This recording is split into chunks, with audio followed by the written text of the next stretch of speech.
Illana Burk, CEO of Your Life's Workshop, coach to entrepreneurs and solopreneurs across dozens of industries, and host of Good Business.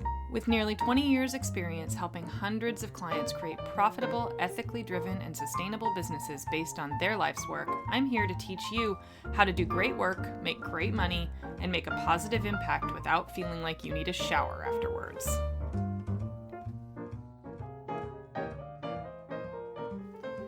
Hi everybody! Today's episode is one of the most important and complicated concepts that any business leader needs to master. Today we are talking about the giant difference between strategy and tactics. Now, I know that might not seem very interesting on the surface, but let me assure you, this can be, understanding this stuff can be one of the most, critical linchpins in how things change for you. How you view your business, how you think about marketing, how you think about decision making, it's all tied to this. And this fundamental confusion that most people have is kind of everything. So to give you a little bit of context, when I was in grad school, we spent, and this is in a pretty rigorous business school program, we spent 3 very long, intensive seminar weekends learning this. It's not simple. It's not straightforward. And to actually, the concepts are pretty simple. They're pretty basic. We're going to go through it and you'll go, oh, okay, that makes sense. And then when you go to try to actually do it and implement it for yourself and apply it to real world situations, that's where it gets really, really sticky and really muddled. So please know that you won't fully wrap your head around it today. Well, you probably won't. But hopefully this episode is really to help you start asking harder questions of yourself and of your business and how you plan and how you think about things. So the goal here today is just to kind of get to a place where you know that you need to ask deeper questions both of yourself and of where your business is going. So just know that going in. So today we're going to cover what strategy is, what tactics are, how they each fit into business planning, how they should fit at least, and why they each matter. So maybe by the end of the episode, you'll understand why the tactics that you are taking aren't working or aren't getting enough impact for what you actually want to accomplish. So first, what is strategy? We're going to get right to it here. Strategy, the best way I can describe what strategy actually is it's like if a chess game had a baby with a vision quest. So it's a critical step in decision making. So, and it's one of those things that solopreneurs just completely skip, right? Good strategy is the planning and implementation of your core values and priorities. So think about that again. I'm going to say it again because I know that's a big mouthful of a sentence and it's really important. So good strategy is the planning and implementation of your core values and priorities. So you have to know what your values and priorities are before you can actually do real solid strategy. So it takes the needs of your stakeholders, it takes the needs of your clients, it takes the needs of your potential clients, and it takes your own desires and goals into consideration. And before I just kind of glaze right past that big statement, I want to break down who your stakeholders are. So this is a little bit of a sidebar here. Your stakeholders are, in bigger business, we refer to shareholders and stakeholders, right? Shareholders are the ones that hold the money. They're the ones that are you have to consider their needs first because they're the ones funding you. Stakeholders are anyone your business affects. It's anyone that your actions are going to cause changes for, right? So that could be your spouse. It could be, you're one of your stakeholders, right? It could be your children. It could be your friends. It could be your family. It could be contractors who work for you. It could be employees who work for you. Your stakeholders are anybody affected by your business. Your customers, in a way, are actually stakeholders too. So as you consider your strategy, you have to actually consider all of those people and what their needs are and how your actions are going to affect them. And honestly, if you only start from tactics, you're coming from a place of ego, right? You're trying to market your thing, but you're not actually doing all the work to consider what other people around you who are affected by it need. So we're going to figure out how to undo that and potentially navigate around potential damage and harm that you can do without even realizing it, right? So strategy development is the creation of a path to your goals. It's not all the rocks along the way on the path. It's the actual carving things out, forging a pathway so that you know exactly what solid ground you're standing on. It's the foundation for how you develop a tactical plan.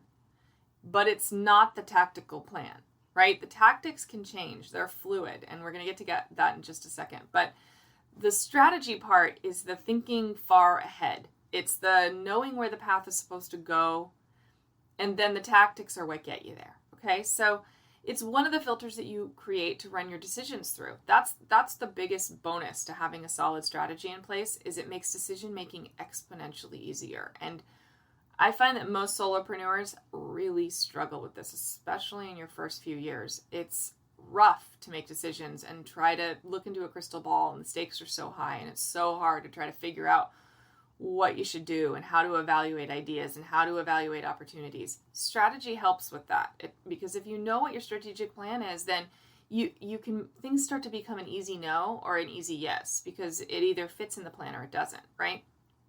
The hard part, of course, is always going to be staying the course, because that's, sticking with your strategic plan is like a whole other episode in and of itself, right? So we'll talk about that later. So changes can be made along the way to your strategy, but this is important, right? Changes shouldn't be made out of panic or confusion or reactionary behaviors. They should come from a change in conditions. So you have to know enough about your own strategy. This is why having someone else create a marketing strategy for you that kind of happens in a vacuum, where it's not super collaborative, doesn't work usually, and people end up feeling like they didn't get their money's worth because they don't understand that you have to actually, in order to be a CEO, in order to be a leader, you have to learn how to think strategically. It's not optional. It's not something that you can navigate around in a business or hire out entirely. Of course you can hire somebody with a better marketing brain than yours. Great, do that. I'm one of those people. For sure, I want you to do that. You should. But you have to know in your bones that what they've created for you is right, is in alignment. So you at least have to have a strategic understanding of your vision and goals before you ever walk in the door. You can't ask them to create that for you. If they do, it's never going to be in alignment with what you actually want. So make sure that when those moments come where the conditions change, and when I say the conditions, I mean the conditions that affect your business. So anything externalized that you don't have control over, that's a change in conditions. So let's say you run your business on the internet primarily, a few of us do that these days. What happens if the internet goes down and is no longer in existence? That's a massive change in conditions. Now, obviously, that's something that I'm going to a wild extreme just to illustrate the point, but that is a massive change in the conditions and the circumstances that affect your business. So therefore, you need to you need to know what to do strategically. You need to be able to think differently, because your strategy was, if your strategy was to reach people worldwide, that stops becoming so easy. It's not impossible, but it might not actually be your goal when you consider the needs of your stakeholders over again, in light of there's no more internet, right? So now you might not be that interested in reaching people worldwide. You might want to reach people only in your community. So that would be a shift in strategy. So you need to know that. You need to be able to see that. And granted, if the internet goes down, I know that the strategy of your business is probably the lowest thing on your priority list, but it's just to illustrate the point. People, go with me, okay? So this is why you gotta learn, right? You can't just pay other people to do it for you. You gotta learn this, okay?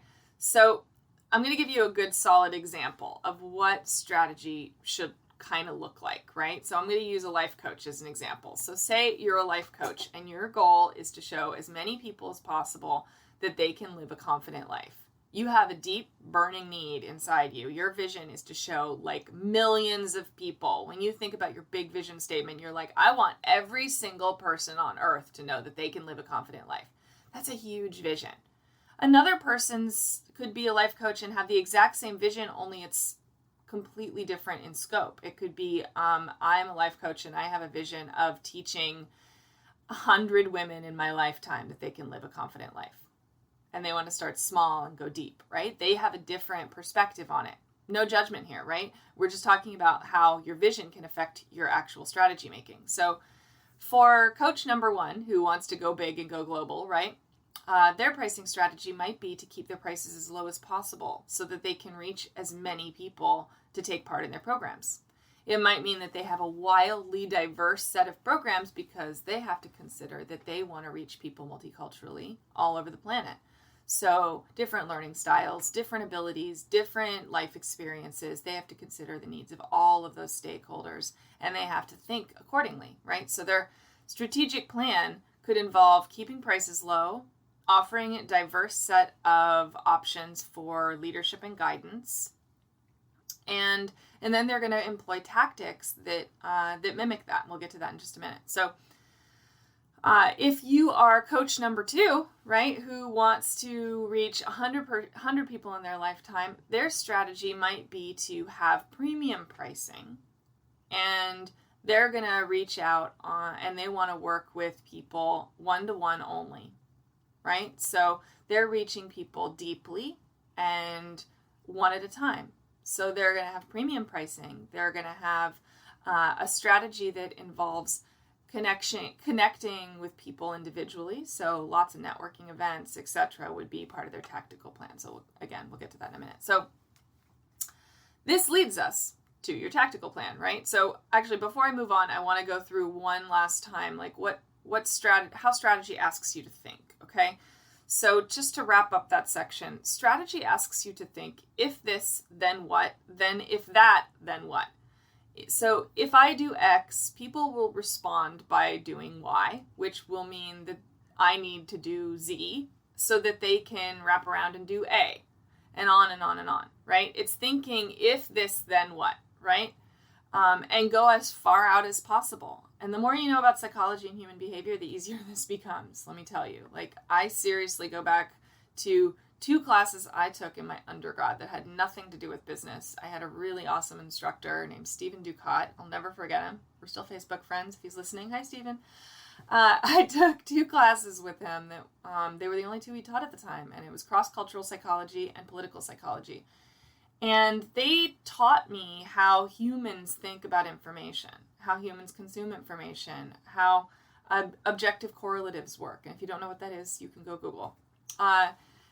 He taught me how to think and predict how people move through the world without judgment. And that's a key thing, right? Like, when we start to think about predicting behaviors of our stakeholders and potential clients, we often have a habit of making assumptions instead of informed judgments. So this is your invitation to dig deeper into human psychology, to learn about the psychology of advertising, to learn about the psychology of how different cultures consume information. This is really useful stuff. And these were 2 undergrad courses that I swear to God, I think I probably use them as much, if not more, than any of my business knowledge. So this leads us to tactics. Let's talk about tactics. Tactics are the easy part. Tactics are the part you probably already know. So I'm not going to spend a ton of time like digging into all the options, but tactics are the actions you take in service of your strategy. A cocktail of tactics are how you implement a strategic plan. So it's the ebooks, it's the courses, it's the podcasts, it's the blog, it's the Instagram, it's the stuff you do, the actions you take. How you do them is dictated by your strategy, right? And the selections you make from the plethora of different tactical options. That's what makes up your strategic plan, right? Or your tactical plan, and how it feeds into your strategic plan. So the 2 are in constant interplay. They have to work together. They have to consider each other. So as you think of your strategy, you have to also consider what tactics you're open to. Like, this is like one of those really important points, is that, and observations that I've made in years of coaching people, that the strategy and tactics, the plans for those things, if they're happening at all, often happen kind of in silos. Like, they're not naturally considering each other, you know? I made this mistake when I started, right? Like, so here's a really good example from my own past of, like, here's what happens when you don't consider your strategy and tactics and what you're capable of as in parallel. So when I first started blogging, when I started making this a million years ago, this is like 11 years ago now, I read somewhere that the more you blog, the faster you'll gain traffic, right? So I decide I'm going to blog every freaking day. So I spend like 2 weeks developing the most detailed content strategy anyone has ever seen in the history of fucking strategies. I'm thinking about how to break down every possible idea that any new entrepreneur might need, right? I'm good at that, right? I'm great at breaking down ideas. It's, part of like one of my superpowers, right? So I was exceedingly good at this. So every single day had a prescribed blog post that I needed to write. You know how many days once I was all finished with this epic fucking content strategy, you know how many days I made it that I actually wrote about what I was supposed to write about, or that I wrote at all for that matter? 3 days. I blogged less than the time it took me to actually develop the strategy for it, because I didn't consider a few things that were realities for me at that point. 1, I had a day job. I didn't have time to actually write that much. 2, I need inspiration in order to create content. I am not I'm not a natural copywriter in that I can sit down and write about a prescribed topic. I'm not wired that way. And since this depended on me as the biggest asset for implementation, probably should have considered that, right? This is what happens when strategy and tactics don't work together. So if you're thinking about a strategy, sometimes you might not be able to have the strategy you want because you don't have the resources for it. So you have to think about what your assets are. You have to take inventory of what you're actually capable of as you think about your strategy, because that's going to come into play when you develop your tactics. So they have to work together. They have to consider each other. They have to hold hands. And usually, when I develop a strategic and tactical plan, I literally do it. I split my screen. And I think about, okay, if I'm developing this strategy, here are the tactics that are going to come into play to implement that strategy. Will those work for me? Right? So say, for example, you go, I want to be a photographer. Well, if your strategic plan for being a photographer is to be, maybe your biggest vision for yourself is, I want to be in the pages of National Geographic. Your non-negotiable tactics that you will have to do, whether you want to or not, is be on Flickr and Instagram, because those are the 2 most visual mediums. That's where people find photographers these days. Those are your 2 non-negotiables if you're starting from zero, have no contacts, and, of course there's other pathways to success, but I'm talking about like if you are sitting down and you're creating a strategic and tactical plan, that's absent of luck and contacts, these are non-negotiables. If you turn your nose up at Instagram or Flickr and you're like, I just will not do that. I'm going to just take pictures and, people will find me. I'll send them out on Facebook or something and the right people will find me. No, they fucking won't, right? There's non-negotiables attached to that. So therefore, your tactics aren't always up to you. Sometimes they're what have to happen for your goals and your vision for yourself. So if you can't do that tactic, then you have to reimagine your vision and your goals. And then you develop a strategy accordingly. So vision, goals, assets, strategy, tactics, those things are all part of the same soup. And they all have to consider each other. So back to tactics. So tactics can change quickly if your strategy supports that, right? But more often than not, it should. But your strategy should move slower and be more contemplative. But beyond that, though, and this is where it gets really, really complicated, tactics can inform your strategy, but only when you really, really, really fucking really know what you're doing. See, changing strategy based on what's happening in your tactics is one of those skills that you don't get to do until you've mastered the right way, right? It's like one of those things you can't break the rules until you've mastered them.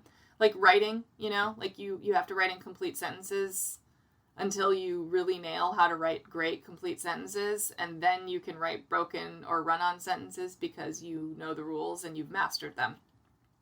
So notice that. So what I mean by that, though, just to kind of help an understanding, is sometimes, like, let's say, we were just talking about Instagram, so we'll stick with that. So let's say one of your tactics is to implement daily Instagram lives in support of whatever your vision is, right? And because you have a communication-based strategy in place, so you need to put yourself out there more. So you're doing Instagram lives. One of them goes viral. And all of a sudden you go from having 300 followers to having 30,000 followers practically overnight. That would be a perfect example of when your strategy is going to need to change in reflection of something that happened as a result of your tactics. So this is where understanding this stuff, and again, learning how to do it instead of asking someone to do it for you, that's where this comes into play, strong and fierce, is usually in moments of success. But the mistake people make is it's in moments of failure in their tactics that they change their strategy instead of staying the course. So notice the difference. You should only be changing strategy when you've really given your tactics their all. Like you've really stuck with it for an extended amount of time. You've given it everything you've got because you put the thinking in. You're doing the right thing because you put the thinking in and you know that you're doing the right thing. So the only time a tactic should really inform a change in strategy is if it's positive, right? So you had a runaway success that you weren't anticipating and your strategy wasn't big enough to hold it. So then you need to expand your strategy. Or, this is the other thing, right? What if you didn't want 30,000 followers? What if you're that person, that life coach who only wanted 100 people in their business for the rest of their life and they want small, intimate, and quiet? And they accidentally went viral because they said something brilliant that caught on like wildfire. Then what do? Well, then maybe your strategy changes. Maybe you actually take yourself out of the equation. Maybe you stop doing Instagram, right? Maybe you withdraw from that because it doesn't fit into your actual vision and goals. So anytime you have an outlier, anytime you have a success that you're not expecting or a massive failure that you're not expecting, you have to evaluate whether your vision has changed before you change any strategy. Okay? So again, this is a primer. You could probably listen to all the things I just said about 15 times and still struggle to wrap your head around it. Frankly, I struggle to wrap my head around it. As I'm saying it, this was the longest outline I've written for a podcast episode yet because I needed so many notes to make sure I can hold all this stuff. It's complicated, you guys. It's really fucking hard. So if you're feeling lost, know that that's totally legit. If you're totally on it, you might have more of a strategic mind than you realized, right? So I want to go through, let's see. So here's what people do instead of mastering the rules. They come up with an idea, and then instead of setting a vision for themselves and working on a clear strategy to achieve it, they go straight into marketing. They go, how do I market my thing, right? I created a thing. How do I market my thing? How do I get people to buy it? Which is the wrong question to ask. It's like, that's like the 5th question on the list of important questions for building a business. How to get people to buy it should be a lot lower on the list than it is for most people. So unless you know that strategic thinking is even a thing that you're supposed to be doing, it'll look a lot like, what social media should I focus on? And that will happen. That decision will get made by which one you like the most. Again, not strategic, not even really tactical. Like there's no consideration there whatsoever. It's just preference. You haven't even thought about what your stakeholders need. You haven't thought about where your people might hang out. You haven't thought about what their values are and how they interplay into your biggest vision, right? So if that's you and you're banging your head against a wall going, why isn't anything working? This is fucking why, okay? Because you haven't done all the things. You haven't done all the steps. Building a business is not something you snap your fingers and do. It requires a profound amount of skill and a profound amount of patience and a profound amount of thought. Just like anything else, you have to master it. If you're going to be a CEO, if you're going to be successful, if you're going to actually learn how to be in business, not just starting something because the internet makes it easy now, then you got to learn how to do all this stuff too. So what it should look like is something more along the lines of the following. And now I'm going to read this so because I want to make sure I don't miss anything. This is what I call the 1-paragraph business plan. And I didn't steal that from anybody, but I'm sure there's probably somebody out there who has a trademark on it. So this is just what I call it. I didn't steal it from you. If you're out there listening, I'm sorry if it's the same name. It's unintentional, I promise. I developed this myself for sure. And maybe I'll look into trademarking it at some point. But right now, it's just for your own knowledge. And it was off the top of my head. So I have an idea. that idea solves this one really big problem for this one specific group of people who highly value X, Y, and Z. My biggest vision for this idea is Y.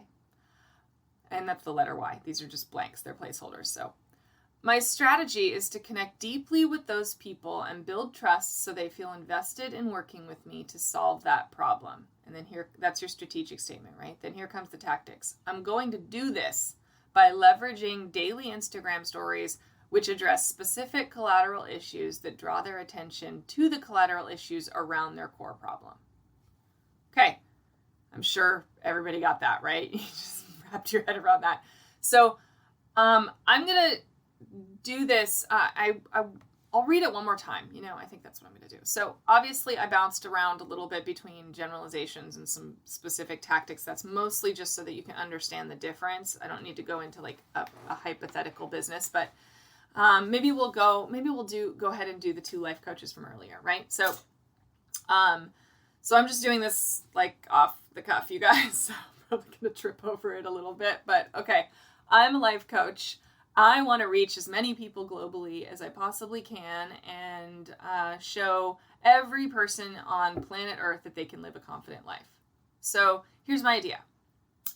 I'm going to create a life coaching business to access and show every single person on Earth that they can live a confident life. That idea solves this one really big important problem that self-confidence is waning among people worldwide. And people feel less confident than they ever have before. The people that are my people highly value integrity and honesty and delivering on your promises. My biggest vision for this idea is that every single person on Earth will be impacted by my work. My strategy is to connect with those people in a way that they can understand that I have what they need. So I want to make it as accessible as possible to them. I'm going to do this by heavily leveraging every free platform that's global that I can find. So I'm going to have a YouTube channel. I'm going to have an Instagram feed. I'm going to be on Facebook. I'm going to do lives. I'm going to have a podcast. I'm going to have a blog. I'm going to be everywhere I can that's free information for people to consume. And then I'm going to tactically offer low-priced courses and I'm going to work on volume. My goal is to sell as much as I can to as many people as I can, tactically, right? So that's a really rough and tumble off the top of my head hypothetical 1-paragraph business plan for that vision, right? I'm not going to do the other one because I want to go into something a little bit deeper, but that at least gives you kind of a wrap up on the earlier, closing that loop on the earlier example. So once you know what you're doing for your people, what your product's superpowers are, you can nail the tactics without doubting yourself like crazy. It becomes easy to decide on what your tactics are because they feed into something. They're not just happening in a vacuum, right? So I want to wrap up with our 1-paragraph business plan. This is what's created for the Good Business Company and the Good Business Podcast by extension, right? So I figured turnabout's fair play, right? I had to do this work and figure it out as I started the Good Business Podcast as the first endeavor in the Good Business Company, right? So the idea is to create a learning and communications engine for aspiring and existing entrepreneurs who value integrity, rebellion, and service above cash and ego. My biggest vision for the Good Business Company is that it becomes the first stop for every new entrepreneur and continues to be the place you come back to again and again when you want to learn new things with depth, care, and mastery. Our strategy is to position the Good Business Company as a top-of-mind source for no bullshit business leadership by setting an exceedingly high standard for the quality of our content, the participant of our endeavors, and the balanced value that we generate. Some of the tactics we will employ include starting a podcast, hi podcast listeners, generating an active Instagram community, and creating affordable, high-quality educational pieces. So there you have it. That is our 1-paragraph business plan. That nails it, right? It boils it down in something simple. You know what my vision is. You know who I want to talk to. you know what our strategy is to meet that, and you know what some of the tactics that we're going to do along the way, right? I don't tend to develop really detailed tactical plans for myself because I like the ability to be a little more nimble. That's why you got some generalizations there. I would suggest if you're just out the gate that you make your tactical plan way more specific. And here's the thing about a tactical plan, and this is the last thing, this is what we're going to wrap up with today, is that a strategic plan can be a 1 year, 3 year, 5 year, 10 year. You should be kind of looking out at different stages, but looking pretty far in advance. A tactical plan can be your tactics for the next 6 months, the next 6 years, the next 6 decades. I mean, but you want to make sure that your tactical plan is nimble enough to be changed based on the ever-changing climate of the internet, right? And of what tactics are available to you. So you've got to keep your eyes open, right? Because you might have tactics pop up that you didn't even think about when you initially created your plan. There's new platforms, new software, new opportunities all the time. Don't be afraid to add new tactics. Just make sure you're running them through your strategic filter. All right, everybody. That's it for today. Thank you so much for tuning in and listening about strategy and tactics. It's always a pleasure. And if you have questions, please don't hesitate to head on over to Instagram and you can ask them in the threads there. Okay? We are the Good Business Co. on Instagram. Please come over and follow us. We'd love to have you. And we do giveaways and all kinds of fun stuff over there. Okay. You guys have a great week and see you next time. Bye-bye. Thanks so much for hanging out with me today. For more information, visit thegoodbusiness.co or yourlifesworkshop.com.